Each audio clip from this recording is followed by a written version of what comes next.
Team Canada wins 5-1 against Team Germany in the women's quarterfinal matchup. I'm glad we won. I'm happy. There's a lot of great stuff in this game. 5-1. Ooh. I don't know how I feel about that. I'm gonna be honest. I think that we should have beaten them by 8. And by that I don't mean our play. We should this final score is fair to how the game was played. I'm saying we should have gone into this game with the mentality of we're beating them by 8. Statement win against Finland, sure. Though now with the Swiss beating Finland 1-0, that statement seems a little less powerful because this is clearly one of the weaker Finland teams. They only scored a goal against Switzerland all tournament, and then Switzerland proceeded to shut them out in the quarterfinals. So then the question becomes, like, how powerful was Finland really in this tournament?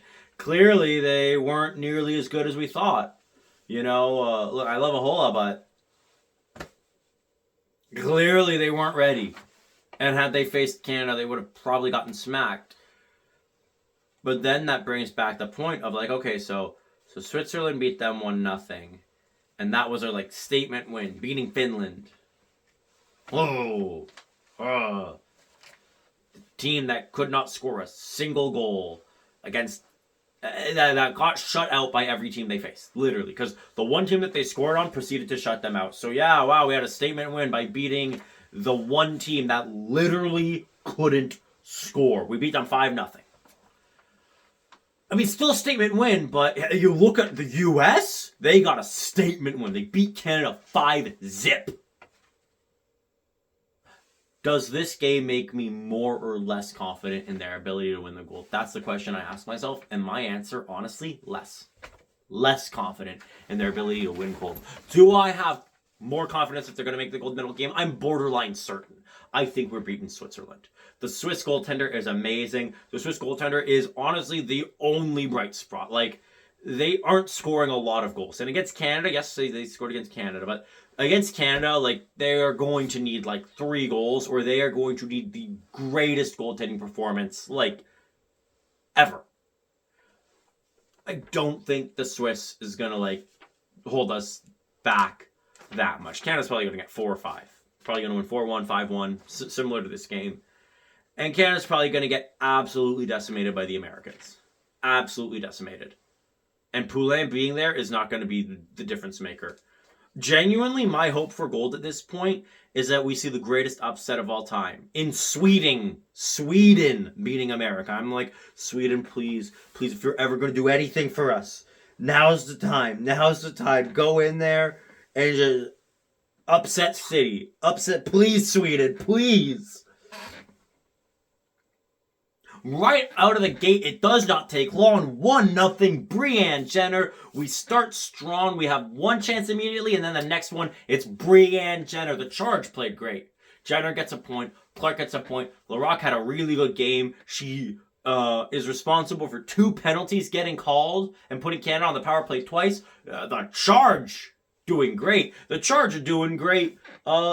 Outside of the Olympics as well, we are getting a game at the Canadian Tire Center. I'm so excited for that. I've seen a few people being upset about the date. I'm going to be honest. That is and let me be clear. Personal reasons for being upset are valid and good.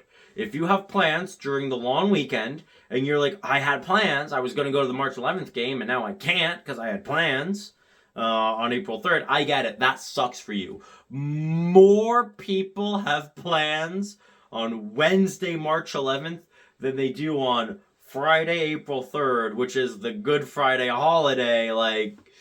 I think the amount of people that will be able to go to the game on April 3rd is higher than the amount of people that would be able to go to the game on the 11th. And this is with ample time to advertise it. This isn't like 2 weeks before the game. This is 2 months before the game. This means that it can hopefully be mentioned during the Olympics. Will certainly be mentioned multiple times throughout the PWHL season leading up to April 3rd. We have most of February, all of March to say, hey, the Charger coming to the Canadian Tire Center, get your tickets. And I am very hopeful that this time we will get close to a sellout. I think minimum 15,000. I do think that this team is capable of selling out the Canadian Tire Center, but the circumstances need to be right. What are the good circumstances?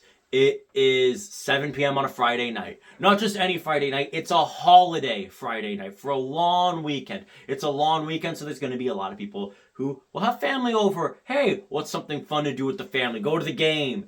It is done well in advance. All of the things that we didn't do last time, and again, still 12,000 people showed up.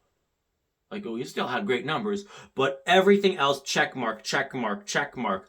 I think that this is going to be, is there some sort of like event that night? It's the Emily Clark bobblehead night. So there's already reason for you to want to get there early. The first 6,000 fans get an Emily Clark bobblehead. Emily Clark, she had a good game. She got a point tonight.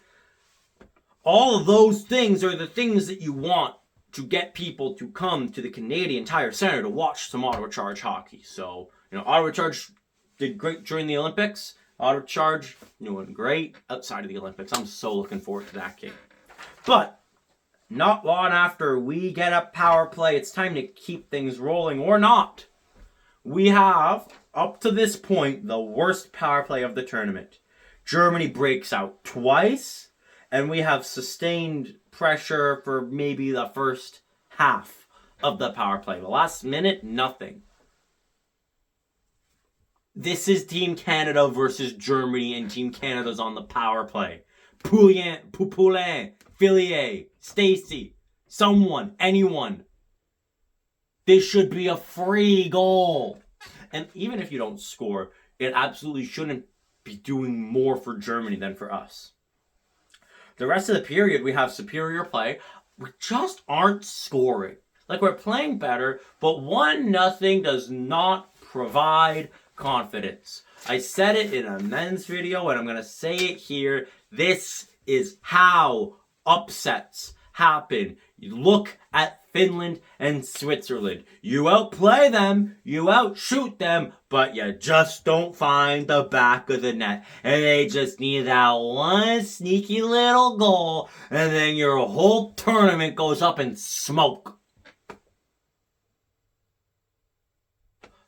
We find the back of the net again, though. We do. We finally get one to trickle by Abstrider as Thompson makes it 2-0 going into the second period. Still, 2 goals is something where an empty net can change a game. Where 1 sneaky goal and 1 goalie pull can still, I'll put it this way. Canada is a team that should never see Germany pull the goalie. You should never be in a situation where they pull the goaltender. Because what does pulling the goaltender signify? It signifies a desperation play. What does desperation signify? It signals very, very, very little hope. And that's the problem right there. Little hope. Little is not zero. Little is not non-existent.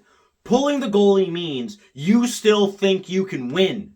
No one pulls the goalie if they know they've lost. If it's 5-0 with 2 minutes left in the third, even if you have a 5-on-3 power play, you're not going to pull the goaltender because there's nothing you know that it's not, there's such a small chance it's not worth it. It's there is no chance. We're down 5. There's 2.5 to go. We're done. We lost. Let's try to get 1 back. Down 2-0, pull the goalie. Maybe we can get a goal here and we still have a power play. Yeah, we could tie this game up. We have some semblance of hope. However small that hope is, it exists. You should never be in a situation where you're thinking about Germany pulling the goaltender when you're Team Canada. In fact, in my opinion, that should be a thought that has been eliminated in the second period. Second period, same damn story. We need to put it out of reach. We do and we don't. We do and we don't. I'm glad it's a multi-goal lead going into the second, because then we're really 1, maybe 2 goals away from really putting it out of reach. We put it out of reach in 2 ways. The first way that I'm going to get out of the way, Fillier, who's been the best player for Team Canada all tournament. Fillier scores 3-0 on the power play. That, I think everyone knew, like, that is when, okay, there's no hope of a comeback for Germany. Once we made it 3-0, any iota of a chance was gone. But 3-0 is still a score where they might pull the goalie. So that's the one way we end any hope for Germany. That's the first way is 3 goals. That's insurmountable. The other one is, though, in the second period, we fully outplayed them. Like, it was looking like, I don't know if they're going to score 1, let alone 2, let alone 3, because it's 2-0 in the second period. In order to win, Germany would need to score 3 goals. In the second period, it looked like a sheer impossibility for Germany to do anything against this team. We completely outplayed them, but again, I would have liked more than 1 goal, because if you're struggling to score against Germany, how are you going to even come close? You got shut out 5-0 by the Americans, and this game does not give me more confidence in our ability to score against Team USA. Now the third hot start, Turnbull off of an assist from Clark, and just like that, 4-0 Canada. Now the game is definitely like, see, now we're not even in pull the goalie territory. Now that's when I'm like, okay, yeah, maybe I was overreacting. What are we talking? Canada, we got a chance against America. We just need the stars to align. And if there's anything Canadian hockey's good at, it's having the stars align in the most important moment, right? There have been Canadian teams that have won gold against superior American teams, because there's just some magic in that gold medal game for Team Canada. You just got to tap into that. Larocque playing well, draws a penalty. Doesn't last too long. Fillier, she takes a penalty, but whatever. The power play was looking good up until then, and then both of those penalties get killed off, and Larocque again draws a penalty again, playing such a great game. It's really good to get those two power play calls. That's how you put the game out of reach. Because heck, even if Canada doesn't score, it's 4-0. That's a free 2 minutes to burn. It's not like... And then, maybe the most embarrassing moment in Canadian women's Olympic hockey history for Team Canada happens. Yeah, I'm going to say it. More embarrassing than losing 5-0 to America. America's a formidable opponent. America's a team where, yeah, them beating us, that's nothing new. We go back and forth with them all the time. I mean, look, right now it's embarrassing. America's better. Give it 15 years, or not 15, 16, you know. Give it another few Olympics. 4, 8, 12, 16. By then, Canada's going to get a 5-0 win. You think we won't? Eventually we will. These are 2 formidable opponents. That's how this goes. Germany has not scored an Olympic goal against us. Now, look, they were bound to do it eventually. They're getting better. But on a Canadian power play? If this is our power play breakdown against Germany, it's the same German team that earlier in the game made one of our other power plays look bad. They scored shorthanded in the PWHL. That would have ended the power play. Thank God it's the Olympics. Thank God it's the Olympics. But you cannot be letting shorthanded goals up to Germany. How is this team going to beat the United States of America? How? What can this team possibly do? Anything? I don't think so. I don't think so. Now we get another power play late. And Marie-Philippe Poulin restores the 4-goal lead. She scores 5-1. She ties the all-time record for goals in the Olympics. She has scored in her 5th consecutive Olympic Games. Wow! Incredible. 2010, 2014, 2018, 2022, 2026. She scored a goal in all of them. Every single one. She has 18. I mean, GOAT. I hope she gets another one before this tournament ends. Especially being that this is almost certainly her final tournament. It'd be nice to see her break that record. It would be really nice to get to see her break that record. Poulin being on the team, back from injury, was an improvement for sure. I think we're lucky we faced the Swiss. I do. Although at the same time, I mean, Finland clearly is the weakest team they've sent to the Olympics in a while. This Swiss team, they're sneaky. They're sneaky, and their goaltending is amazing. Their the goaltending battle that we're going to see in the PWHL. Oh, that's one thing I love about this tournament. It's making me just see the future. It's going to be delicious. We are going to see so many great goaltending battles. I'm confident in our ability to get to the gold medal game.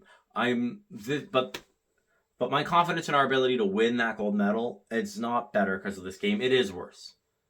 And it's not to say that Canada played poorly. They didn't. But this is a game where we should have won by 6 or 7. And we gave up a shorthanded goal to Germany. How is our power play going to fare against the United States? How are we going to counter a team that beat us 5-0 in the round robin?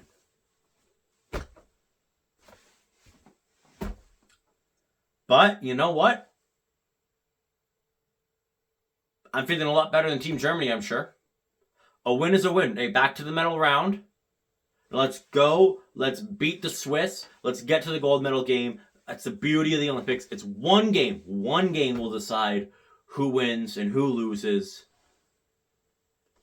So the Americans can beat us for all I care in the rivalry series and in the round robin. It's just that one game that matters.